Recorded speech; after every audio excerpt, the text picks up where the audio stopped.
Hello, everyone. My name is Brent Schmidt. I'm one of the DCAs for Belgrade WUDC and going to be doing a video today on common judging mistakes. Though it might seem from my sweater that I'm talking about common sports fandom mistakes. In fact, I will be talking about judging. So I have 6 things that I'm going to chat about. This should be a relatively short video. And among those 6 things, I'm going to talk about intervening in debates. I'm going to talk about approaching debating as the ordinary intelligent voter, overemphasizing rule and rules. 4th, talking a little bit about speed. 5th, talking about speaks. And then last, I'm going to talk about RFDs and explanations. As a note, just for some things that I'm not going to cover in this debate, because we have other videos already dedicated to things like panel management, I'm obviously going to be straying away from those topics in the interest of efficiency. So the first thing that I wanted to talk about just on intervention, obviously one of the things that you want to avoid doing as a judge when you are adjudicating debates is inserting yourself into the round. Now, there is a multitude of ways that you can do this. I'm not going to be able to cover all of them, but I'm just going to try and flag some that you should try to avoid when judging rounds, things that can happen, even to well-meaning, well-intentioned judges. I think one of the first things that I'll list here is filling in the blank. So a very common form of intervention is when judges will hear an argument or hear a claim and will start doing some of the work for a debater that wasn't actually there in their speech.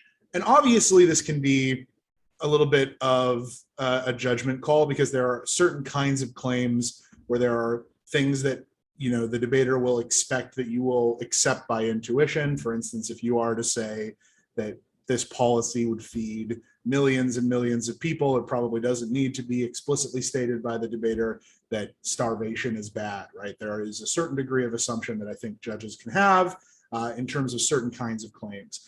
But given that that isn't going to be true for all claims and that a lot of claims are going to be contested, we do have to be careful about how much work we're doing on behalf of debaters and not making assumptions that things were said when they were in fact not. The second thing that I would say here is you want to avoid what I would refer to as like headline judging.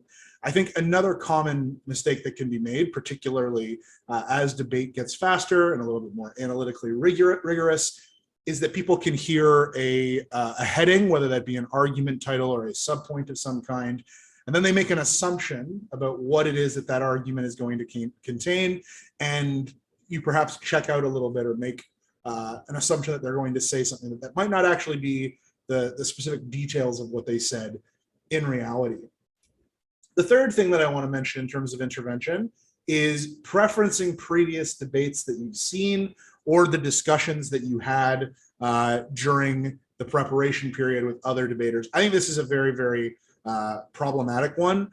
The reality is that as judges, we're going to have our own ideas of what the good arguments in a round might be and what the best way forward is for teams trying to win debates. And it's natural during a preparation period for a judge to think about how it is that they would approach a debate. After all, most of us that are judging have debated in some capacity at some point in the past. That being said, really your job as a judge is to judge the debate that happened. And you can get into a lot of arbitrary territory if you start comparing the debate that you're watching to an arbitrary debate that happened in your own mind or with some other debaters while the preparation period was going on, or to another debate that you saw, whether it be like months or years ago. You really do want to try and focus on that debate in a vacuum and to evaluate it on its own terms. And that includes trying to have an open mind to arguments that you didn't think of. Some judges can be overly critical of arguments that they didn't think of, particularly when they're being weighed against other teams. And some judges can even go hard in the other direction and assume that because they didn't think of it, well, it's must be much more clever, and then they can over reward it. These are all things that I think that you want to watch out for as a judge, and forms of intervention that I think are quite dangerous. Now, The second thing that I want to talk about in terms of common mistakes that are made by judges, as I mentioned, for that first category, there are tons more types of intervention, things like judging based off of circuit norms, ESL, racial and gender biases that people make in terms of intervening in debates. The list can really go on in perpetuity. You really want to try and avoid any kind of that intervention, any kind of intervention that you can. So the second thing that you want to look out for as a judge is basically the ordinary intelligent voter standard, right? So the basic idea as a judge is that you are supposed to replicate the knowledge base and the general opinions of someone who pays attention to the news and is reasonably informed, but isn't necessarily an expert in any particular area. Now, where I think that this becomes most difficult for judges is when they have a lot of specific knowledge in a particular area. So if you're judging a debate on economics or on social justice or on international relations, and you tend to have a lot of information about that specific topic, it's really important that you keep in mind that you're not judging this debate as a academic in a given field, and you shouldn't apply that standard to the debate. You need to try and judge the debate as someone who is a little bit more distanced from it. This is going to have impacts both on how it is that you evaluate arguments, as well as how you assign speaks. I think that there can be a tendency for people to maybe be a little bit harsher on speaks and rounds that they know more about in a way that isn't really reflective of like what's being expected of judges. The other thing that I would say here is that obviously, if you are the ordinary intelligent voter, it doesn't mean that you have to dismiss like knowledge about the world, right? If there's a claim made about a specific country that is reasonably well expected that people would know, and a lie is asserted, then absolutely as a judge, you can be and should be expected to keep that in mind when judging. So basic bit on the ordinary intelligent voter here, you just want to make sure that you're not over prioritizing your own specific knowledge and holding that against the debaters, because they can't control what specialization their judge comes from. Okay, so third, I think this is a common mistake, I think particularly for judges that are newer to judging, is overemphasizing role and rules. Now, I do want to be clear right from the outset here. Obviously, the rules in British parliamentary format matter, right? We have rules about, what speeches are expected to do, and there are rules against, for instance, adding new content in whip speeches to try and preserve some of the fairness of the activity. But at the end of the day, and this is, I think, maybe one of the more crucial things that I'm going to say in this short chat, the end of the day, the point of judging a debate is to pick the team that was most persuasive overall, holistically. And the reason that that matters is because it is entirely possible that a team could not speak for their full 7 allotted minutes, could completely content dump in the whip, could have a model that didn't really fit the debate, could do any number of things that would not align with what our expectations would be of good role fulfillment within British parliamentary debating. They could do any of these things or even multiple of these things, and they could still win. Okay, this is crucial because they are not automatically penalized in any kind of formulaic way for any of those kinds of mistakes. Now, if you have a whip speech completely full of new material, is that likely to help your chances of winning the debate? No. If you have a very, very bad model, is that going to help your chances of winning the debate? No. But it does not preclude you from winning the debate. And it's important as a judge that you're considering that team comparative to other teams, right? Other teams might make similar mistakes. And even if they don't, they might not have arguments that match the arguments that you heard in the speeches of the team that made those role fulfillment mistakes. So the basic point here, this is the common thing that is said, there are no automatic fourths or thirds or seconds or firsts for that matter in this format. Ultimately, you're judging on general persuasion in a holistic way, and it's important to keep that in mind overall. Fourth, and this is just a quick note on speed, it's really important that you as a judge are honest about what it is that you hear and what it is that you do not hear in a round. This is going to be really important for panel discussions, as is going to be covered by another member of the ADJ Corps.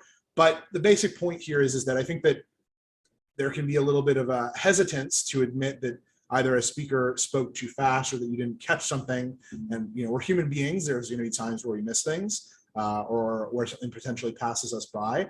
But the biggest mistake that you can make when that happens is to not be honest about it, or to hear someone else explain that content and then just agree that that's what was said, because there's a chance that there might be a disagreement about what was exactly said by a speaker, and panelists can get themselves into trouble when they start just kind of latching on to make themselves, look as if they were paying perfect attention in those spots. Just a quick tip there.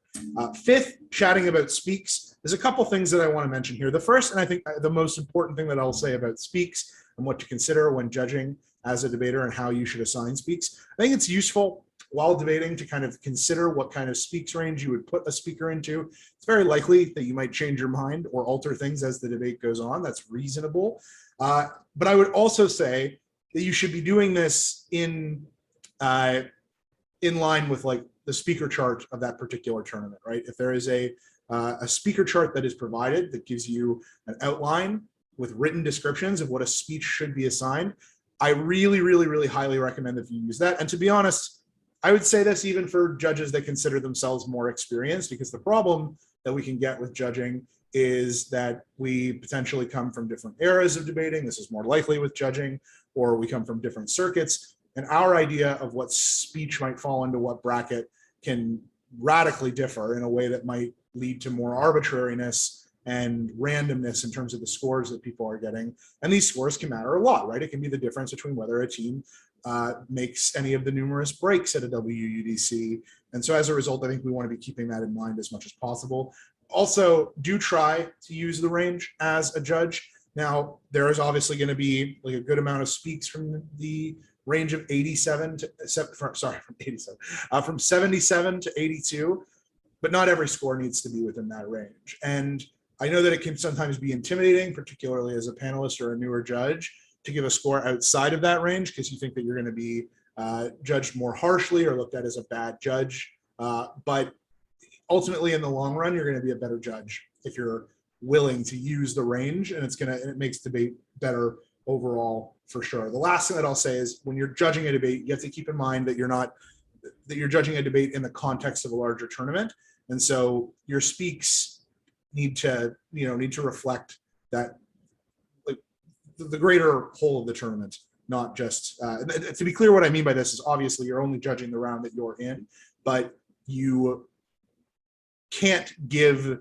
speaks based off of, like, well, I'm going to give mid-80s speaks to the team that won because they won this debate. It's entirely possible for a team to take a first and get a 76 and a 77, just as it's possible for a team to take a fourth and get an 81 and an 82, or even higher or lower on that distribution axis, right? So make sure that you're keeping in mind that this is happening in the broader context of an entire tournament. The last thing that I'll say, and this is going to be, I think, particularly useful for RFDs and for discussions that you're having with other judges, which again, hopefully this doesn't overlap too much with any other videos, make sure that you're being specific, both in terms of how you're taking notes for discussions and in the explanations that you give to debaters. Because ultimately, if you're being general, saying things like, well, I just found this claim more persuasive, or I didn't think that this argument was mechanized, or any of those other kinds of debate jargon, it can be a real conversation stopper, and it can make it difficult also for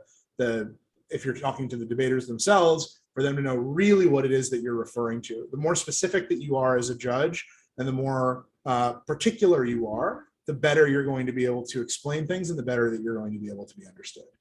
Okay, so this was a quick video. Those were 6 tips or 6 common mistakes to avoid as judges. I hope some of you found this somewhat helpful, and best of luck at future debate tournaments. Take care, everybody.